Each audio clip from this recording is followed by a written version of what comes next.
गणतंत्र दिवस भारत। गणतंत्र दिवस भारत का एक राष्ट्रीय पर्व है जो प्रति वर्ष 26 जनवरी को मनाया जाता है। इस वर्ष 2023 में भारत का 74वां गणतंत्र दिवस मनाया जा रहा है। इसी दिन सन 1950 को भारत सरकार अधिनियम 1935 को हटाकर भारत का संविधान लागू किया गया था। यह भारत के 3 राष्ट्रीय अवकाशों में से एक है। स्वतंत्रता दिवस संविधान के रचयिता डॉक्टर भीमराव अंबेडकर है। एक स्वतंत्र गणराज्य बनाने और देश में कानून का राज स्थापित करने के लिए 26 नवंबर 1949 को भारतीय संविधान सभा द्वारा इसे अपनाया गया और 26 जनवरी 1950 को लागू किया गया था। इसे लागू करने के लिए 26 जनवरी की तिथि को इसलिए चुना गया था क्योंकि 1930 में इसी दिन भारतीय राष्ट्रीय कांग्रेस ने भारत को पूर्ण स्वराज्य घोषित किया था। इस दिन हर भारतीय अपने देश के लिए प्राण देने वाले अमर सपूतों को श्रद्धांजलि अर्पित करते हैं। गणतंत्र दिवस की पूर्व संध्या पर राष्ट्रपति राष्ट्र के नाम संदेश देते हैं। स्कूलों, कॉलेजों आदि में कई कार्यक्रम आयोजित किए जाते हैं। भारत के राष्ट्रपति दिल्ली के राजपथ पर भारतीय ध्वज फहराते हैं। राजधानी दिल्ली में बहुत सारे आकर्षक और मनमोहक कार्यक्रम आयोजित किए जाते हैं।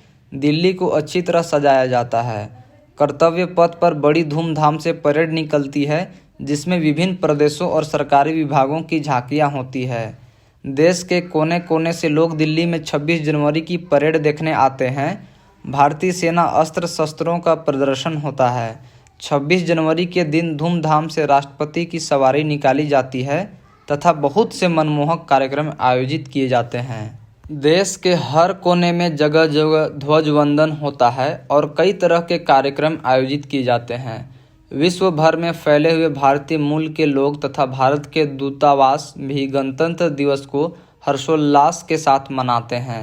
भारत के हर कोने कोने में मनाया जाता है और देश के प्रति एक नई उमंग देखने को मिलती है। गणतंत्र दिवस मनाने का उद्देश्य। गणतंत्र दिवस मनाने का मुख्य उद्देश्य यह है कि 26 जनवरी 1950 को पूरे 2 साल 11 महीने और 18 दिन लगाकर बनाया गया संविधान लागू किया गया था और हमारे देश भारत को पूर्ण गणतंत्र घोषित किया गया। वैसे तो हमारा देश 15 अगस्त 1947 को अंग्रेज़ों के चुंगल से आज़ाद हो गया था, परंतु इस आज़ादी का रूप 26 जनवरी को दिया गया। तब से अब तक हम इस दिवस को आज़ादी के दिन के रूप में मनाते हैं। आज हमें आज़ादी मिले हुए पूरे 75 साल हो चुके हैं। हमारे देश की आज़ादी किसी भी एक व्यक्ति के कारण नहीं हुई। हमारे देश की आज़ादी बहुत सारे भगत सिंह, महात्मा गांधी आदि जैसे महान पुरुषों के बलिदानों का परिणाम है। देशभक्त अपने देश को गुलामी की जंजीरों से बंधा ना देख सके, अपने देश को आज़ाद कराने के लिए उन्होंने अपने प्राण तक त्याग दिए। उनके बलिदानों के कारण अंग्रेज़ों को अपने घुटने टेकने पड़े और उन्होंने भारत को आज़ाद कर दिया। गणतंत्र दिवस के दिन हम इन महान पुरुषों के बलिदानों को याद करते हैं और प्रेरणा लेते हैं कि हम भी इन्हीं महान पुरुषों की तरह अपने देश के लिए अपने प्राण त्याग देंगे, उसकी आन मान और शान की रक्षा के लिए हर समय तैयार रहेंगे और दोबारा कभी अपने देश को गुलामी की जंजीरों में बंधने नहीं देंगे। हम सबको इन देशभक्तों से प्रेरणा लेनी चाहिए और देश की हिफाजत के लिए तैयार रहना चाहिए। गणतंत्र दिवस को मनाने का उद्देश्य है कि हम महान पुरुषों के बलिदानों को याद करके उनसे प्रेरणा लेते हैं। प्रत्येक भारतवासियों को भारत के शहीदों से प्रेरणा लेनी चाहिए और अपने देश को ऊंचाइयों तक पहुंचाने के लिए प्रयास करते रहना चाहिए और हर भारतीय का कर्तव्य बनता है कि वह देश के विकास के लिए अपना पूरा योगदान दे और देश की रक्षा के लिए हर समय खड़ा रहे। अब हम आगे जानेंगे इनके इतिहास के बारे में।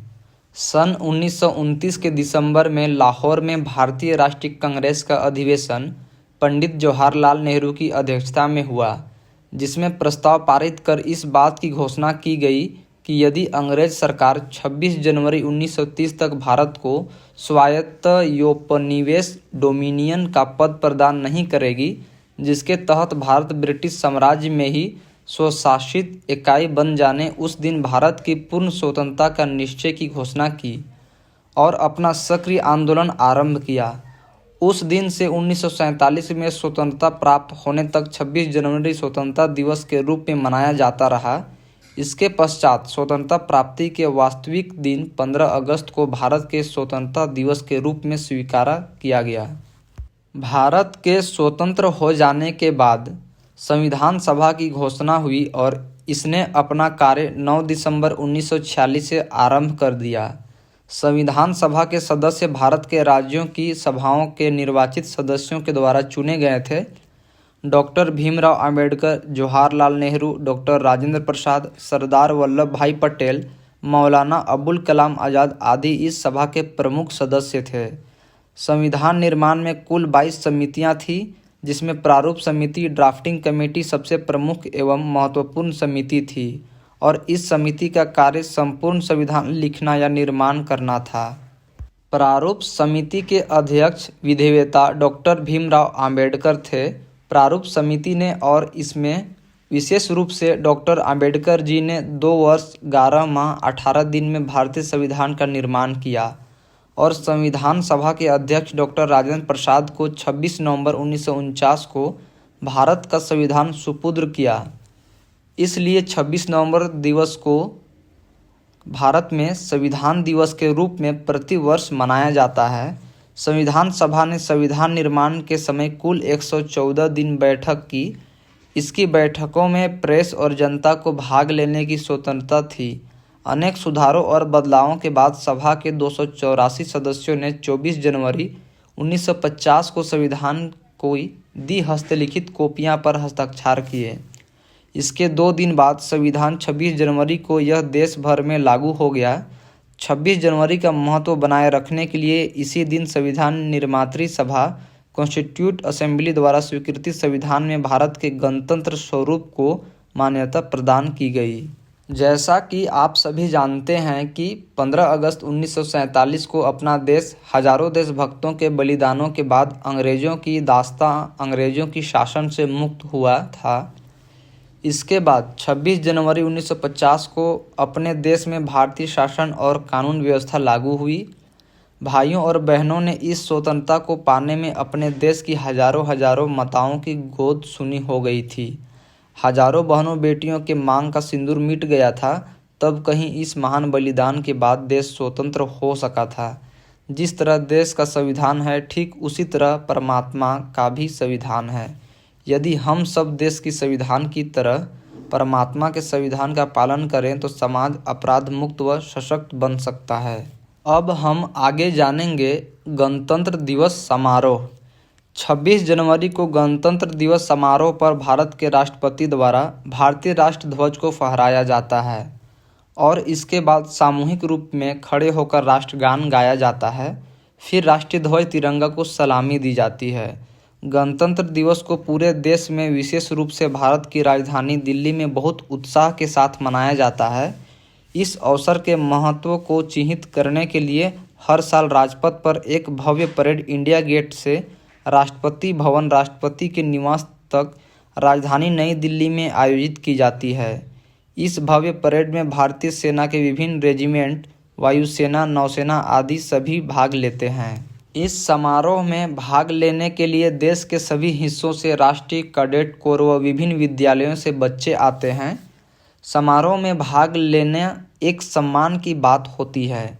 परेड प्रारंभ करते हुए प्रधानमंत्री राजपथ के एक छोर पर इंडिया गेट पर स्थित अमर जवान ज्योति, सैनिकों के लिए एक स्मारक पर पुष्पमाला अर्पित करते हुए इसके बाद शहीद सैनिकों की स्मृति में 2 मिनट मौन रखा जाता है। यह देश की संप्रभुता की रक्षा के लिए लड़े युद्ध व स्वतंत्रता आंदोलन में देश के लिए बलिदान देने वाले शहीदों के बलिदान का एक स्मारक है। इसके बाद प्रधानमंत्री अन्य व्यक्तियों के साथ राजपथ पर स्थित मंच तक आते हैं। राष्ट्रपति बाद में अवसर के मुख्य अतिथि के साथ आते हैं। परेड में विभिन्न राज्यों की प्रदर्शनी भी होती है। प्रदर्शनी में हर राज्य के लोगों की विशेषता, उनके लोकगीत व कला का दृश्य चित्र प्रस्तुत किया जाता है। हर प्रदर्शनी भारत की विविधता व सांस्कृतिक समृद्धि प्रदर्शित करती है।